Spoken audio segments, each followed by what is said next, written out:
जय भीमच्या घोषणांनी तरुणांनी दिल्ली सगळी हादरवून सोडलेली आहे।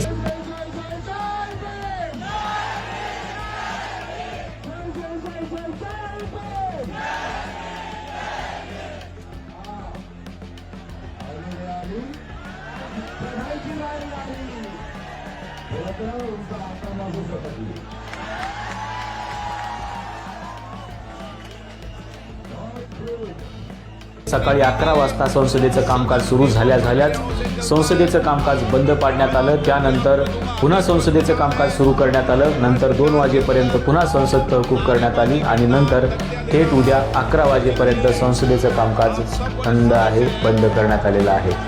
हा आवाज, हा युवकांचा आवाज आता कुठपर्यंत पोहोचलेला आहे? तुम्ही जर सध्याची आजची दिल्लीची परिस्थिती बघितली तर तुमच्या लक्षात येईल की संसदेचं कामकाज पूर्णपणे बंद करण्यात आलं।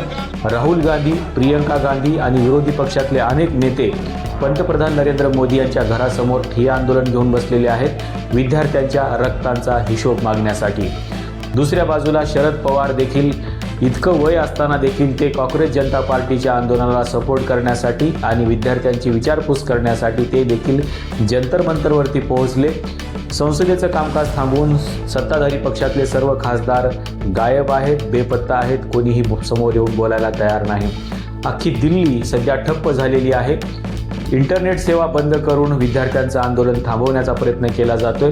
ट्रेन वेळेवर सोडवल्या जात नाही आहेत। जे विद्यार्थी बसने येणार होते ते बसने येणारे विद्यार्थी देखील तिथपर्यंत पोहोचू नयेत याची काळजी पोलीस घेत आहेत। दुसऱ्या बाजूला जे विद्यार्थी एकत्र जमलेले आहेत त्यांच्यावरती टियर गॅस सोडले जात आहेत, त्याला देखील विद्यार्थी मात करत आहेत। टियर गॅससाठी टाकल्यानंतर विद्यार्थी पळून जात नाही आहेत, तर फक्त त्या टियर गॅससाठी बचावासाठी विद्यार्थी बाजूला जात आहेत। पुन्हा टियर गॅसचा पॉवर संपला की पुन्हा विद्यार्थी तिथं यायला लागलेले आहेत। पण विद्यार्थ्यांनी हे आंदोलन एकदम कठोरपणे या आंदोलनाला पुढे जायचं ठरवलेलं आहे। कितीही पोलिसांनी मारहाण केली तरीही विद्यार्थी काही नमायला तयार नाहीत। अनेक विद्यार्थ्यांनी असा आरोपही केलाय की पोलिसांच्या वेशामध्ये दंडुके घेऊन काही लोक सिव्हिल ड्रेसमध्ये देखील तिथं घुसलेले आहेत। पोलिसांच्या वेशामध्ये देखील काही लोक बाहेरून आलेले आहेत। तर काही विद्यार्थ्यांचं म्हणणं असं आहे की ज्या पोलिसांच्या हातामध्ये काठ्या आहेत त्यांच्याकडे सध्या नवीन शिवलेले ड्रेस आहेत, म्हणजे हे पोलीस कुठले आहेत? असे अनेक प्रकरणं सध्या दिल्लीमध्ये घडत आहेत। फक्त दिल्लीमध्ये नाही तर देशातल्या वेगवेगळ्या राज्यामध्ये देखील अनेक ठिकाणी आंदोलनं केली जात आहेत। महाराष्ट्रामध्ये देखील काल दिवसभर आंदोलनं सुरू होते आणि इतर राज्यामध्ये देखील या आंदोलनाला पाठिंबा म्हणून अनेक लोकांनी आंदोलनाला सुरुवात केलेली होती। पण दिल्लीमधलं हे आंदोलन संपणार नाही अशा प्रकारची घोषणाही अभिजित दिपके यांनी केलेली आहे। खरं तर सरकारला हे आंदोलन सुरुवातीला 2-4 दिवसामध्ये थांबवता आलं असतं। विद्यार्थ्यांच्या मागण्या अशा काही खूप मोठ्या नव्हत्या।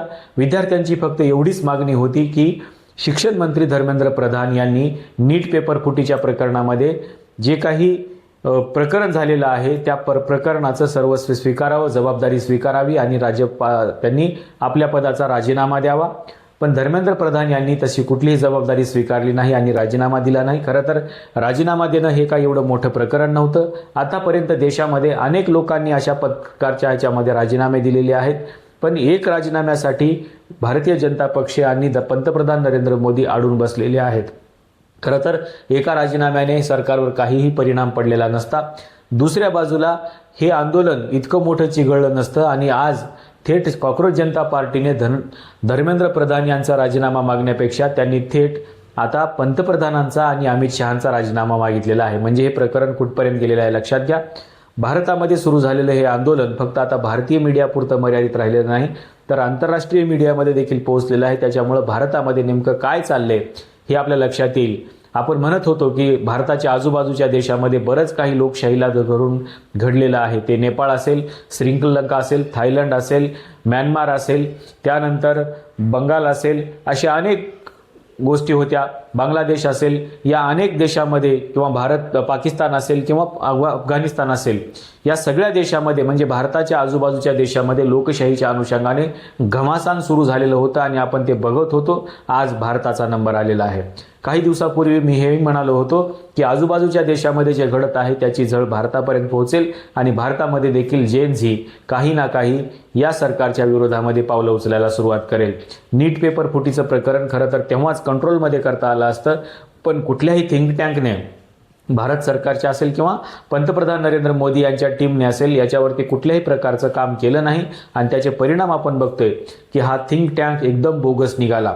भारतीय जनता पक्षाकडे थिंक टँक आहे असं आपण म्हणतो, पण हा थिंक टँक एकदम बोगस आहे. यांच्याकडे कुठलंही प्लॅनिंग नाही, यांच्याकडे कुठलीही आयडियोलॉजी नाही आणि यांच्याकडे कुठलीही प्रकारची पॉलिसी देखील नाही आहे. त्याच्यामुळं एक छोटंसं विद्यार्थ्यांचं आंदोलन जर हा थिंक टँक कंट्रोल करू शकत नसेल तर ह्या थिंक टँकला काहीही अर्थ नाही आहे.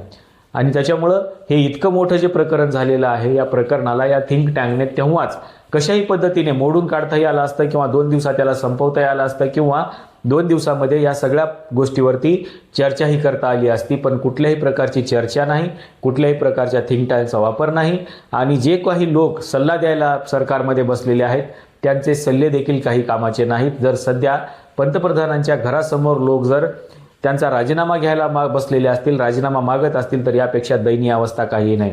दुसऱ्या बाजूला लहान लहान मुलं देखील आता पंतप्रधानांची टिंगल करायला लागलेली आहेत. त्याचबरोबर लहान लहान मुलांनी देखील या सरकारमधले दोष सांगायला सुरुवात केलेली आहे. विचारवंतांचं तर सोडून द्या, पण 5-5, 6-6 वर्षाची मुलं देखील आता सरकारच्या विरोधामध्ये बोलायला लागलेली आहे. त्याच्यामुळं ह्या थिंक टँक काय कामाचा आहे? जर 5-6 वर्षाची मुलं जर सरकारमधल्या वरिष्ठ नेत्यांची टिंगल उडवत असतील तर हा थिंक टँक काय करतोय? हा थिंक टँक वगैरे सरकारकडे काहीही नाही आहे. त्याच्यामुळं एवढ्या लहान लहान मुलांनी टिंगल करावी असं जर सरकारच्या नशिबाला येत असेल तर तुम्ही विचार करा की ह्या सरकारमध्ये थिंक टँकमध्ये खरोखरच काही लोक आहेत का? अजिबात नाही आहे. त्याच्यामुळं हे आंदोलन दिवसेंदिवस पेटत चाललेलं आहे. हे आंदोलन फक्त वेगवेगळ्या राज्यामध्येच नाही तर तुम्ही जर अमेरिकेमध्ये बघितलं असेल, अमेरिकेमधल्या वेगवेगळ्या शहरामध्ये बघितलं असेल तर या लाठीचार्जच्या अगेन्स्टमध्ये अनेक लोकांनी तिथे देखील एकत्र येऊन भारताचं राष्ट्रगान म्हणायला सुरुवात केलेली आहे. म्हणजे ते देखील लोक या आंदोलनाच्या पाठिंब्याला या पाठीशी उभे राहिलेले आहेत. त्याच्यामुळं हे जे सगळं आंदोलन आहे, हे सगळं आंदोलन जर तुम्ही बघितलं तर तुमच्या लक्षात येईल की इथे विद्यार्थ्यांचा मोठ्या प्रमाणामध्ये विजय होताना दिसतो आहे आणि या विद्यार्थ्यांनी हे जे आंदोलन आहे हे आंदोलन प्रचंड शक्तीने लढायला सुरुवात केलेली आहे आणि या शक्तीपुढे सरकारची शक्ती आता कमी पडायला लागलेली आहे. त्याच्यामुळेच दिवसभराचं कामकाज तहकूब, पंतप्रधानांचा राजीनामा, त्यानंतर धर्मेंद्र प्रधान अमित शहांच्या भेटीला, अमित शहांचा राजीनामा, या सगळ्या गोष्टी आता घडायला लागलेल्या आहेत आणि लोक या सगळ्या गोष्टींच्या मागण्या घेऊन यांच्या विरोधामध्ये आता उभे राहिलेले आहेत. त्याच्यामुळं विद्यार्थ्यांचं हे आंदोलन किती प्रचंड मोठ्या प्रमाणामध्ये पसरलेलं आहे ही गोष्ट लक्षात येईल आणि म्हणूनच विद्यार्थ्यांच्या या आंदोलनाकडे डोळेझाक करून चालणार नाही, कारण हे आंदोलन आता प्रचंड मोठा भडका घेऊन पुढे येताना पाहायला मिळत आहे. हे आंदोलन फक्त विद्यार्थ्यांचं राहिलं नाही, हे आंदोलन विद्यार्थ्यांच्या पालकांचं झाले, कारण त्यांची देखील मुलं नीटच्या परीक्षेमध्ये त्यांनी देखील आत्महत्या केलेली आहे. हे आंदोलन फ्युचरमधल्या देखील म्हणजे आमचं फ्युचर काय असेल या अनुषंगाने देखील 5-5, 6-6 वर्षाची मुलं देखील या आंदोलनामध्ये सहभागी होत आहेत. त्याच्यामुळं हा आंदोलनाचा भडका हा केवळ आता CJP पुरता मर्यादित राहिला नाही, सोनम वांगचुक यांच्या उपोषणापुरता मर्यादित राहिला नाही, तर या आंदोलनाचा भडका हा प्रचंड मोठ्या प्रमाणामध्ये पुढे यायला लागलेला आहे आणि लोक आता सरकारच्या अगेन्स्टमध्ये बोलायला लागलेले आहेत. काही भक्त आहेत तेच फक्त त्याला सपोर्ट करत आहेत, कारण त्यांना त्या नीटच्या परीक्षेमधलंही काही माहिती नाही, लोकशाहीमधलंही काही माहिती नाही आणि लोकशाही म्हणजे चर्चेतून चालणारं शासन असतं हे सरकारलाही माहिती नाही आणि त्यांच्या भक्तालाही माहिती नाही. तरीही ते म्हणतात की ही लोकशाही आमच्यासाठी खूप महान आहे. अशी लोकशाही नसते. त्याच्यामुळं साधी गोष्ट होती, साधी चर्चा करून हे सगळं आंदोलन दडपून टाकता आलं असतं किंवा हे आंदोलन संपवता आलं असतं किंवा या मागण्यावरती सरकारला विचार देखील करता आला असता. पण यातलं कुठलंही काही झालं नाही. त्याच्यामुळं BJPचा आणि नरेंद्र मोदी यांचा थिंक टँक सबशेल फेल झालेला आहे. RSSकडे देखील कुठल्याही प्रकारचा थिंक टँक नाही असं चित्र आता आपल्याला दिसायला लागलेलं आहे. तुम्हाला नेमकं काय वाटतं? खरोखरच RSS, BJP आणि नरेंद्र मोदी यांच्याकडे थिंक टँक आहे का? आणि जर असेल तर तो अशा प्रकारचा गोंधळ होईपर्यंत शांत का बसलेला आहे? का याचं उत्तर त्यांना सापडत नाही आहे? कारण हे आंदोलन जे सुरू झालेलं आहे या आंदोलनाची दिशा वेगळी आहे जी यांच्या सिलेबसमध्येच नाही आहे. आपल्याला नेमकं काय वाटतंय सांगायला विसरू नका. या व्हिडिओमध्ये आपण इथेच थांबूया. धन्यवाद.